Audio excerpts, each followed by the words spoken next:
They had a friendship. I don't know why their friendship fell out. Their friendship was before before Biggie and Pop. So I don't know why they fell out. I know every girl that Tupac had, Puff wanted and got. So, all right, what happened is that I guess Pac had got whiffed that Jay-Z was in town. Well, you know he gonna do a show because Jay-Z, he doing a show. But you gotta realize Jay-Z had became an enemy of Pac because I think he had said some was gonna do a song with Big or whatever like that, the whole 9 yards. So Jay is now Pac's enemy.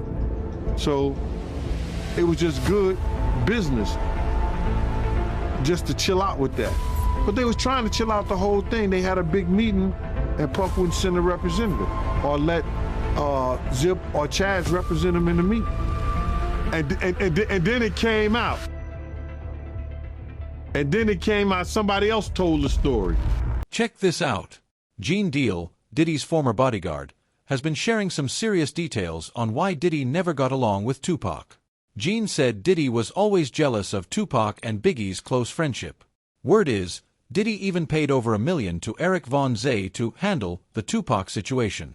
Gene claims that if the feds start following that money trail, it might reveal Diddy's involvement in the hit on Tupac. But Kirk Burroughs, I want to go back to this interview that he did with Rolling Stone. He said that Diddy, he was jealous of the relationship between Tupac and Big. And he also went on to say that Diddy, he wanted to be friends with Tupac, but Tupac wasn't interested.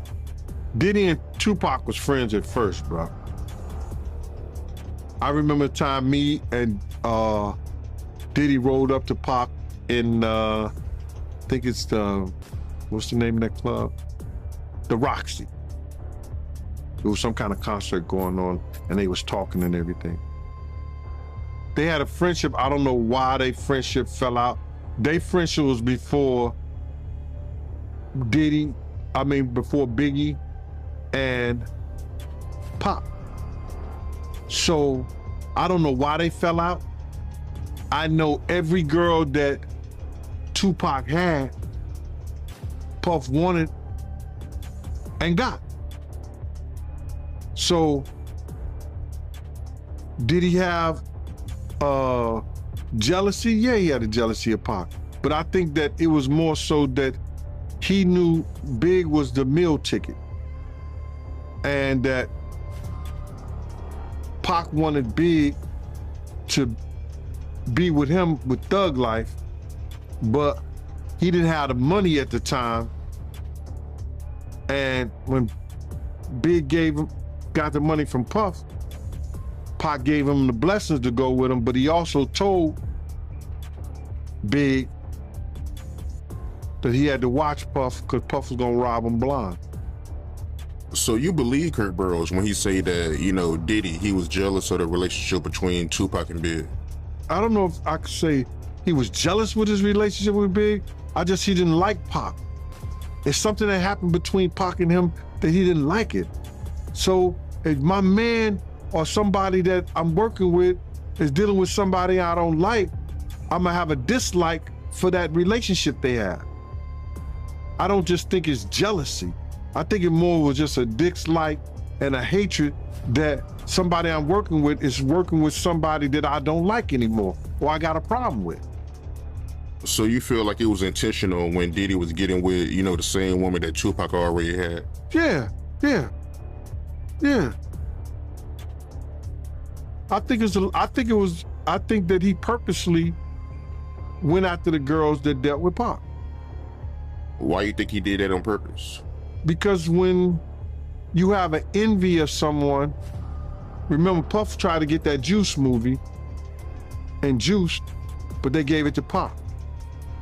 So when you have an envy of somebody, if you can't beat them, the closest thing you could do is have what they got. Have what they had, or try to get what they got. Yeah, that makes sense. And Kirk Burroughs, he also said in this interview that Diddy, he would encourage Biggie to make songs that was beefy. I don't think Kirk Burroughs was correct on that because Biggie didn't write around Puff. Big always wrote wherever he wrote at and then went to record. If he wrote anything or came up with some kind of concept of something. You're not gonna find too many times Big and Puff was in the studio together where Big was recording. Puff may come in after the work is done and then add his little, take that. Bad boy. But Big always record, cause like when we were doing the music to Bone Thugs and Harmony, Big said, I ain't writing He sat there and smoked up all their weed. And he waited till he got to New York and then came back with the song. Flipped their whole style. Big didn't ever write around nobody. Looked like Puff never, told Big what to write and what not to write. Not in my eyes. But everyone knows Pac was sharp. He could read people and see what they were hiding. I think he saw right through Diddy and decided to distance himself. I want to ask you, what's the story behind Jay-Z being afraid to come out his hotel room because of Pac? All right, what happened was that I guess Pac had got whiff that Jay-Z was in town. Well, he gonna do a show because Jay-Z, he doing a show. But you gotta realize Jay-Z had became an enemy of Pac because I think he had said was gonna do a song with Big or whatever like that, the whole 9 yards. So Jay is now Pac's enemy too. So Chaz Williams, who was over Black Hands. Black Hands was one of the labels who did that Black Gangster had every artist in New York on. And Chaz, who is now getting into the music business, has become a music executive. And he was once a former gangster who was on American Gangster BET because they had him down for robbing 161 banks. That's what they put in their program and everything. But Chaz was a gangster in New York City that became a music executive. So he gets a phone call saying that Jay is not gonna come out the room because Tupac threatened him. So he's not gonna do his show. Can he make some phone calls, you understand, to get Pac off the bullshit? So I think he may have talked to Big D, and Big D and Eric B called Suge, and Suge was laughing, saying that wasn't him. Because they tried to make it seem like it was Suge that was doing it, but it was Pac. So I guess Suge called Pac. Pac let him go ahead and do his show and everything like that. But Jay was scared to come out his room. So that story was really true about Jay-Z being afraid to come out his hotel room. Yeah, come on, man. Yeah, he was scared. Probably still is scared. Yeah, that's crazy, man. And Suge, he told Pac to chill out? Yeah, Suge told Pac to chill out. You know what I'm saying? Because see, they was trying to, you gotta realize is that it was gonna call a dissension because they were trying to start Death Row East Coast. And that would have been Pac, Eric B, and you know what I'm saying, all the dudes here in New York. So then they're gonna have groups coming back and forth from Cali to New York. So it was just good business just to chill out with that. But they was trying to chill out the whole thing. They had a big meeting and Puff wouldn't send a representative or let Zip or Chaz represent him in the meeting. Yeah, that's a wild story. Yeah, who told you this story, if you don't mind me asking? I was there. Oh, wow, I didn't know that, man. I didn't know you was there. So you was there when Jay was scared to come out his hotel room. I had no idea, man. I used to roll with Chaz every day, bro. And then it came out. And then it came out, somebody else told the story. But that, I think it may have been Dame Dash or something like that told the story. A lot of my stories get out, man, but they don't believe when I tell them. They believe it when they hear somebody. Pac was a wise man, but he was also someone you wouldn't want as an enemy. It's a shame those guys caught him off guard when they shot him. Yeah, that's wild, man. And also in this article, a guy named Damien, he's a former intern at Bad Boy. He said that, when Diddy and Jennifer Lopez broke up, Diddy, he had staffers kept outside, MTV, TRL studios with signs try to win Jennifer Lopez back. You know anything about that? Everywhere. See, what happened was Jennifer had this personal assistant, and I don't know what she owed Puff or what Puff did for her, but he was able to call her and find out everywhere Jennifer was at. You understand? One time she was somewhere, he sent 100 dozen roses and was trying to get Luther Vandross there to sing for her. So I believe Damien, because I was there when he was making deals with the personal assistants of Jennifer Lopez and finding out where Jennifer was going to be so he could send people over there. You understand? With gifts, roses, and all this other shit. Wow. So he was really trying to win her back then? Oh, no doubt. No doubt, bro. But they wasn't listening, you know what I'm saying? These guys is hard-headed, man. I used to tell people, yo, when he was dating Jennifer, I said, y'all know Private Eyes was following us, right? PIs was following us. And PIs would be following us. And I don't know if Jennifer had the PIs doing it. I don't know if Benny Medina, somebody who had some kind of relationship with Jennifer, had Private Eyes following us to see what Puff was doing. Crazy, man. How you feel about Biggie's mom reaction to the video? Her saying that she wanted to slap Diddy. Well, I think she wanted to slap him way before she saw that video. Big Mother wanted to slap Puff way before that. Because if you ever see her in anything that they ever gave for Big and Puff was there, she was always distanced to him. Because she probably believed after having that conversation with me that Puff played some kind of part in her son dying, her son's death. Because why would he lie to Big's mom and say he didn't know me when all the investigators, the cops, told her, have a conversation with Gene Deal. Gene Deal gave us the information on what happened, what transpired. Why would Diddy tell her that he didn't know me? So she would probably want to smack his face way before that. That just gave her more and more reasons when he seen. J-Lo was really a victim of Diddy. She was allegedly forced to carry a gun for him into a New York club and ended up spending a night in jail because of his actions. What up, Mom First family?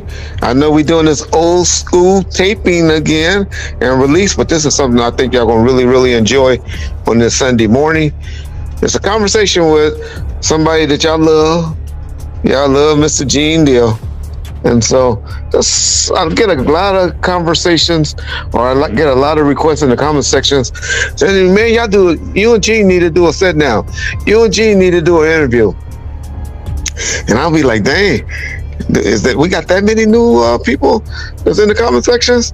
Shit, me and John did one with him about 4 or 5 years ago. So we decided to put this audio up. We cutting it up because it went a little longer, but we cut it up for you guys. And we decided to put it out and let y'all hear this conversation between Gene and I that we had, answering a lot of the questions. It's not going to be y'all here for P. Diddy and Diddy bashing or a conversation about that. This is not the interview for this. This was all around the surrounding of the identifications and the Biggie assassination, and Gene and I just talking it out like men. So hey, Sunday morning, drink your coffee, or this afternoon, it ain't no good games on.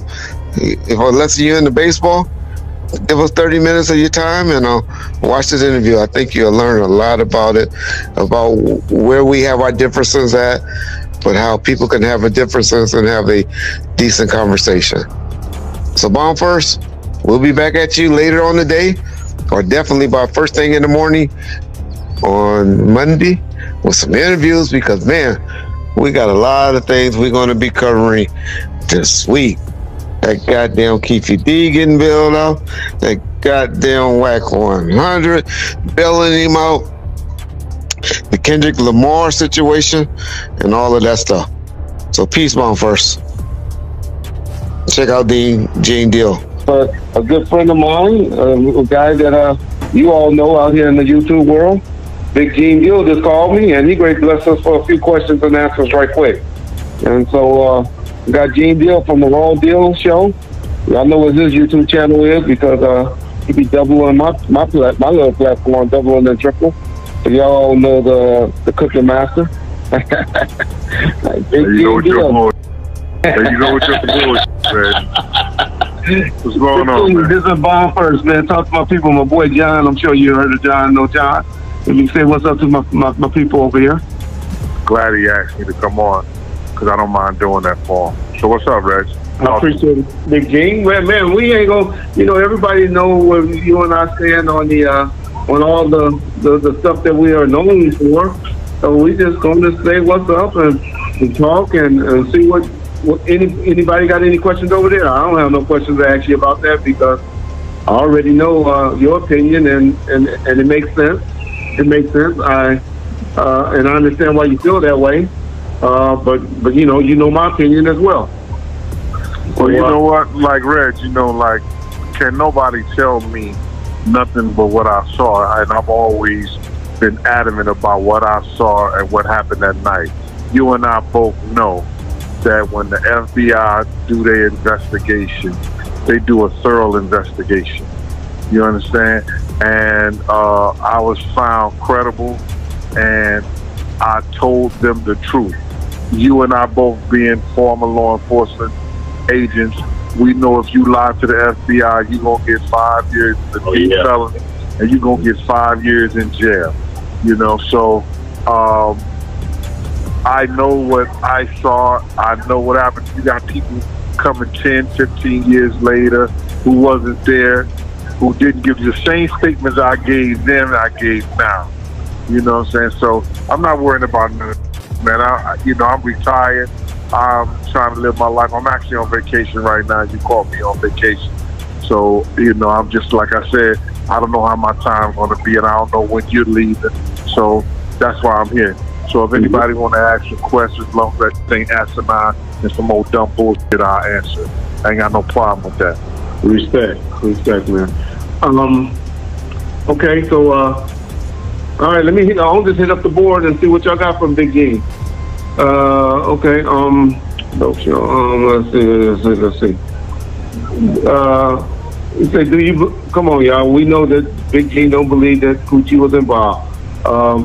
Gene, if you're going to tell my people what you believe, and just so they won't have to keep asking that question about Coochie and all of that, because I know what you believe, and if you can just explain out to the people what you believe, so they won't have to keep asking that question.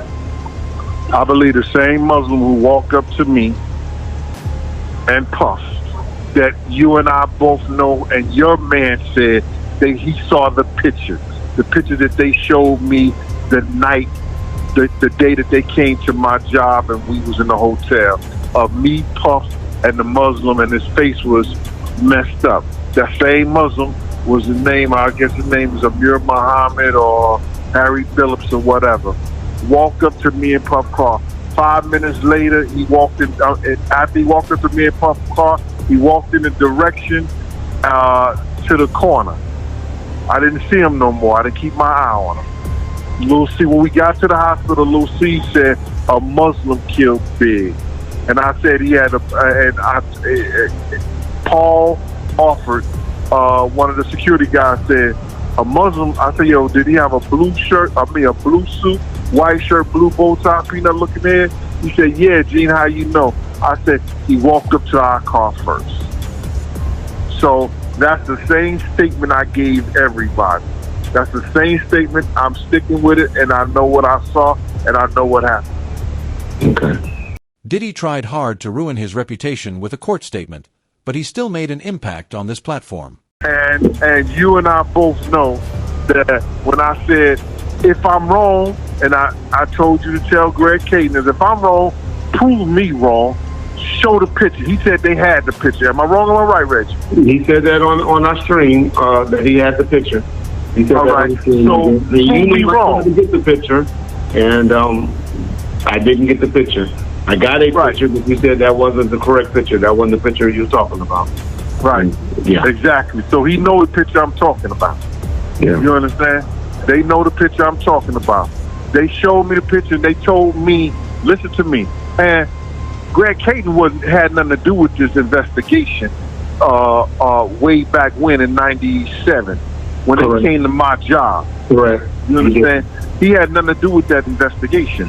The cops, cats, and all of them told me, we're going to fix the photo and bring you back out there, or we be back out there in 2 weeks. Now, they never came back out there, and they never brought me there. The next time I heard it was doing a deposition from Miss Wallace. You understand? So now, if they were interested in getting the killer big, they had the photo. They had a law enforcement agent who said he saw him walk in that direction. You understand? So now, if they was interested, they would have took care of that right then and there. Okay. I got a question. Defro East wanted to ask you. He said, could you ask Big Gene if Michael Clark Duncan was supposed to be the bodyguard of Big on March the 9th, as he claimed? Or any story? He made that up. Okay, he made that up. Okay, yeah, I heard that up. I'm gonna give it to you 100. Yeah. You know what I'm saying? I know Michael. I know him before we went to Alcorn State together. Okay. He put a freshman on me, like trying to get at me, because he's from Chicago. He used to mess with my dude Maurice Bowling. Him used to be real cool. He had this freshman come at me, Tommy Kyer, and I had to put it on him in the lunchroom. Let me ask you this, Big Game. Was Amir Muhammad? When did you first see the picture of Amir? What year did they show you that? That picture. They never showed me the picture of Amir Muhammad. Oh, okay. So you never identified Amir Muhammad as they never showed me the picture. They never showed me Amir Muhammad. The LAPD never showed me Amir Muhammad. Okay. That should clear up a lot of questions that people have that I'm seeing. Okay. John, kind of help me with the board because it seems like people asking good questions. Okay. And I don't want them listening. Yeah. Somebody said, ask him why he didn't circle Amir in the lineup. I don't know what that's. He just said he just never. Gotcha. Okay.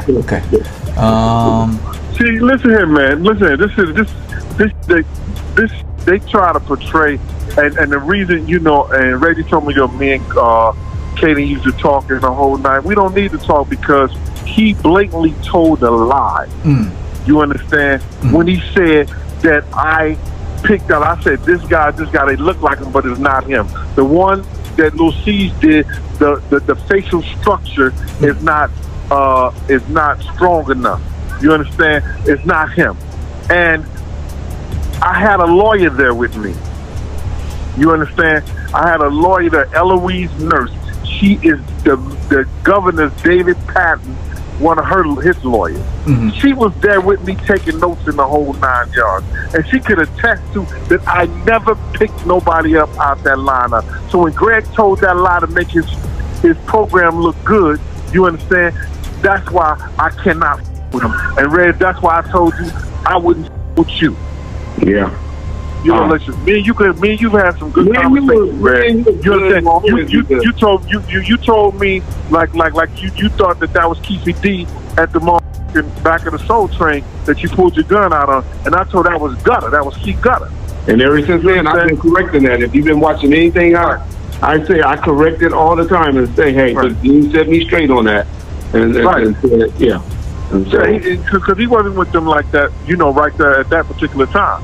But the whole thing about it is, man, a lot of people come here and they want to take they want to take information that people didn't do a good job with it when they first had it in the first place, and then they want to try to make it something like. He didn't hold back when he talked about how he always had an issue with Tupac's swagger and influence in rap. The shit that I talk about is that I know personally, and the shit I talk about Pac is somebody who was with them. See, Kiki D ain't never tell y'all it was some other guys with them who they spared off when they seen Pac now. Yeah. You understand what I'm saying? It was some other guys that was with them that they spared off when they seen Pac them. They said, oh, there go them niggas right there. Oh, yeah, we're going to go holler at them. All right, we'll see y'all back. And they was right there when that happened. You understand? Yeah. So Kiki D know that. And Red, you and I both know. I came to you, and you ain't tell me. I told you, I said, Red, you know there was 2 guns in that car, right? And he said, and the first thing you said to me was, yo, how you know that? How did you find out about that, Jim? I said, some of my people told me like that. You understand? Yeah. And they told me the situation. But and you said, yeah. He never got to pull those guns out, though. No, he never got to. Okay. He never got to. But if you know you're going to have a situation and stuff like that, and somebody make a move like that, and you got somebody in the back who's supposed to handle something, they're gonna do what they supposed to do. Yeah. Point blank. Yeah. And then, you know, people try to get me to, yo, this conspiracy, this, that. Man, I know what my man told me. He told us that night, and when he came back from Vegas, he demonstrated what he saw to us. Yeah. You understand? And he got mad at me because I said his name. And I said, but don't nobody know who you are, bro. Yeah. I said your name, but nobody knows who you are. I never gave him a first or the last name. I gave him your street name. Yeah. Okay. Well, cool. Let's talk about Kiki D a little bit since we brought him up, though. So there is knowledge that Kiki D was hanging around you guys, though, correct? Yeah, he was. You know, I told you I think Kiki on 4 or 5, even 3 to 5 occasions. Okay. Yeah. All right. Okay. Yeah, I'm just, everybody asking about if you can just explain to people what you always said about the DJ Quick, about what the DJ Quick statement. If you can just explain that to him over here. I know you probably done said it 100 times, but listen, when we came up to the car, first thing before I even knew Big was, hit. Tone said, "Come on, Gene, let's go." We hopped in the car and chased the dude for about 2 or 3 blocks when we couldn't get at him no more. We couldn't get him. So we came back to the scene. Instead of me standing up there with Puff and them, I went down to the Peterson right in the driveway, and I played the wall. Because I know, and you know, people always come back to the scene, or they have somebody around that's going to say something what's wrong. We know that as law enforcement, and that's as I was on against the wall, just chilling like I was like nobody seen me, like just how you chilling against the wall. DJ Quick was on his cell phone. He said, "Yo, I think they got one of them niggas. They said they was gonna get him. Yeah, somebody from Bad Boy. I think they got shot. They said they was gonna get some. They said they was gonna get him." And as I'm going towards him, he's about we're talking about 7-8 yards, I guess. As I'm going through, because he's talking loud front. You know what I'm saying? I'm going towards him, and Paul comes and grabs me. "Come on, Jim, what you doing up here? We gotta go. We finna get, we finna, take Big to the hospital." Because the ambulance never showed up, because there was another incident on the other side of the museum that the ambulance and the fire department was there. So, whoever did it, they saved that real well. And I still think that it wasn't nothing from, it wasn't no gang numbers. It was a planned hit, bro. It was a planned hit. So that's why you think law enforcement was involved, because of the planned hit? Well, I think somebody who has some professional experience on what they did and how they did it, because they had to what? First of all, we're there at the Peterson Museum. They try to do, people try to say that it was a drive-by. It was never no drive-by. The guy was parked at the whole night. You understand? So that means that the cameras on the Peterson Museum and the cameras across the street and the cameras down the block know that car, and they saw that guy come back and forth in and out of that car all the time. You understand? Way before those shots even went off. Let me ask you this. Let me ask you this, and this is where I always get confused at, and I think you're about to clear it up right now. Well, I want to say first, if it's a planned hit, have you ever heard of any law enforcement? Apparently, he saw Tupac as a threat to his empire and felt bitter about Tupac's close bond with Biggie. On a planned hit using their own personal car? Their own personal car? Yeah. No, I don't think I ever had. But you know, Preacher had a mean dude with him that was doing all kinds of crazy. And he was law enforcement. My point is the guy that they say is law enforcement is David Mack, and they try to say David Mack, and my point is, well, why would he use his own personal Impala car to do a drive-by shooting? And that just don't make sense on a plane. It wasn't a drive-by shooting. Well, okay, a shooting from a car. Yeah. Yeah. Well, I guess we're going to take the plates off and what your car, it could be anybody's car, right? Okay. Okay. The other thing was, okay, so you said the guy was sitting down the street in the car the whole time, but then you also said the guy came and looked inside of the car, the moving guy, the tall guy. So you're not saying he was the actual shooter, you just think he was coordinating this. Well, like I said, I did not see him shoot Big. I said he walked in the direction and where Big got shot at. And Lil C said a Muslim shot Big. And I said with the blue suit, white shirt, blue bow tie. And they said yes. So that's where that came in at. Okay. All right, y'all. All right. So y'all getting it straight from this. You know, I'm trying to ask y'all all the stuff that over here that y'all have questions about, and he's answering it straight up, y'all. So, yeah, John, you see something else about for Big G? Because I see a whole bunch of stuff, but I want to maybe talk about stuff they can answer about. Okay. Let me just read this. If it was a planned attack hit involving police officers, just listen here, Red. Okay. Well, first of all, where's the footage from the museum? You understand? That museum had cars that cost millions of dollars. They knew that a Black Urban magazine was going to do a party there. Mm-hmm. That means, to me, they're either going to beef up security or beef up the cameras, make everything working and all that stuff. This happened on the corner of the museum. It wasn't even 20 feet from the museum. It's from the museum wall to the curb. You understand? It happened right there. So you going to tell me they don't have footage? You going to tell me across the street didn't have footage? You going to tell me down the block around the corner don't have footage? Come on, man. What happened to the footage? Yeah. Why would you think the police wouldn't want to solve this case? Well, think first of all, Red, is if they did have individuals, not who did it, but had a part to do with it or played any kind of part in that. Big was at the time was worth $400 million or better. That lawsuit and all of that didn't come up until 5 years later. Right, but still in all, you got to talk about his work. You got to talk about his work.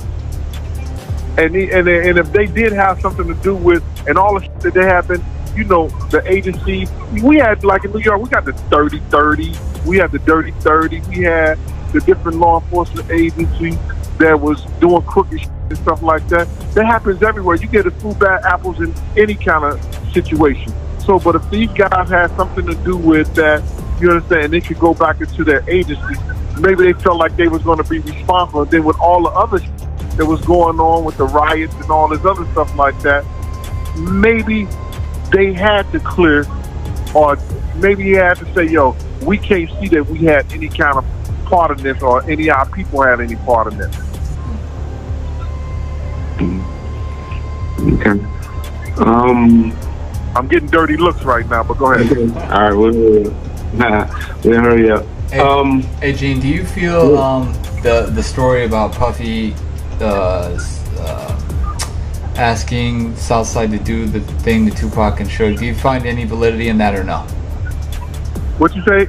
Did Puffy did what now? Do you think He's talking about the... Yeah, do you think he had anything as far as with the Southside Crips to have them do anything to Tupac and Suge? Do you feel that what Greg Cadence...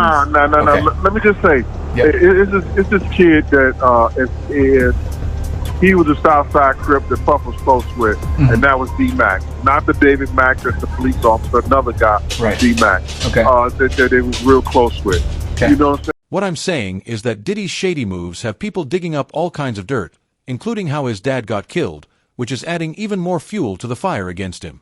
And D-Mac talks a lot of in the whole 9 yards. And I've heard, man, my people, this, that, and the third, that's the same book. Okay. But for me to say that, that Puff would orchestrate anything with this kid to do anything against Suge and Tupac, I wouldn't say that. But I did hear Puff say something. I just thought that, like at the time, it was some kind of self-fulfilling prophecy he was saying when he said, I don't give a the Pac gotta die, I don't give a the Big gotta die, or she'll go to jail. He was just that mad after that Soul Train shit. Yeah. You understand what I'm saying? So, to say that I ever heard him, to do something like that, nah. Have I heard the bullshit? Yeah, I heard the bullshit. But I only heard it with around D-Mac or whatever like that. Gotcha. Even when I tried to tell him the night that Big got killed, man, we shouldn't go nowhere because two or three different gangsters told me that they was coming to get us. So he said, yo, man, we lock and load together. I said, nigga, I don't see none of y'all locking and load. What are you talking about? Listen, you the only one. Yeah. Hey, do you believe, what's your belief on Tupac? I know you don't like to speculate, just like I don't like to really speculate on Big because I wasn't there. But what's your opinion about Pac? Do you believe the Kid Diddy story or what? Well, you got to look at this. You got to go with behavior. And you got to listen to what transpired and what people say. I don't believe that Keefy D them was going to kill Pac. And I told you, I don't believe that they was going. I believe, like they said, Orlando Anderson wanted a fair one with him. You understand? And I believe when they roll up, there was enough time to, what's up, man? Bob, this. And, Pac being who he was and the gangster position he had always, portrayed and everything like that. When he saw a dude and they started smacking off, it's just something quick that happened that they would have thought about it or something like that. It probably wouldn't even went down the way it did. Okay. One more question, because I heard you say your people looking at you crazy. Little C's and Little Kim beef. You got anything you can speak on that, or you don't really like speaking on that? They beef? Yeah, are they cool now today? I heard it made up and everything like that. That was something that, because they didn't have the right people in their ear at the time, it shouldn't have even never went down there. Like, Lil C's is a kid. He was a kid at the time. Somebody should have went to him and say, C's, you don't have to say nothing. Invoke your Fifth Amendment right and don't say nothing. They can hold you into contempt until the trial is over. But after the trial is over, you're going to get out of jail. Okay. All right. Lil C's said, all Lil C said was, yeah, I know Damian Butler. Yeah, I know Kim. No, he know and stuff like that. What he said, he told the truth. But if you don't have the right people talking to you and your legal team is stuff and they just looking for cash, it'll cause situation amongst people like that. Little Kim, you know what I'm saying? They say she kept it gangster and stuff like that. She messed up her career by going to jail. Yeah. You understand? She did not have to go to jail. They had pictures, they had receipts, they had film. They knew she knew Damian Butler. They knew she knew him. Yeah, I know. She ain't said nothing wrong. But see, our ideology of a people, everybody talking about this snitch, this rat, and all this other bullshit. Get the fuck up out of here. If they tell me you know Reggie, I say, I know of Reggie. You know what I'm saying? We talked on the telephone. You know what I'm saying? You call it every one of you. You can say the same thing about me. I'm not going to sit there and, F up my life with something I know they already know. Yeah. I got one for you, Gene, if you don't mind. Were you with Biggie or Puffy when you found out about the Tupac shooting in Vegas? And if so, what was your reaction? What was their reaction? I was on 112th Street. Okay. We got a call as soon as it happened. Okay. And what was? I told you some of our people was with them. Okay. We was like, oh, it's about to be on and popping now. That's what we said. Okay. But you never heard what Puff's reaction or anything was when he heard about it? Well, Big reaction was so f***ed up he got smoked out of his mind and went through a car window. Big was actually devastated behind that because he either saw Enough receipts to bring him down. the mind or he was just so f***ed up that, you know, somebody that he had a lot of respect for at one time, you know, lost their life behind some bullshit. Okay. Gotcha. Okay. Do you ever hear something about somebody from Bad Boys seeing David Mack at the door or something like that at the museum? I ain't hear none of that. Okay. Let me ask you. Did you ever hear? Do you think that any of Puffy people was involved with the shooting of Big Jake in Atlanta? Nah, see, that's what everybody said. Jake got into this dude over this chick. Wolf was right next to Suge when Jake got shot. That's all I can say about that. We know that. You understand? Yeah. Wolf was right next to Jake. I mean, right next to Suge when Jake got shot. So how could Wolf be the shooter? Well, I don't know that. Suge has never said it was Wolf either.